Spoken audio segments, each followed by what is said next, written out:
think it was in chapter one, you discussed something called the reverse spotlight effect. Can you discuss what that is and how it shows that we tend to overestimate the extent to which people's attention is on us when we're self conscious about something?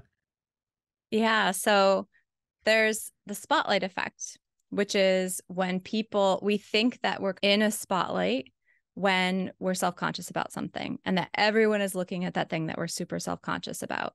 And so if I am wearing something new and I'm not sure if I'm pulling it off, or I'm having a bad hair day, or I stumbled, or I misspoke, whatever it might be, we think everyone saw that and everyone was paying attention to that thing.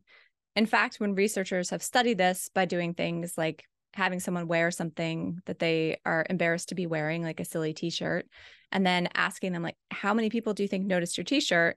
And then actually asking the room, how many of you actually noticed that person's t-shirt? They find that this is not true, that you are not in a spotlight. Everyone is not looking at those embarrassing, awkward things that you think that they're looking at. And then the reverse spotlight is this idea that when we're not acutely self-conscious or focused on something that we're embarrassed of, that we think no one's noticing us. We think the only time people pay attention to us are the times where we like really don't want them to be noticing us. We want to blend into the background and just hide away in a shadow.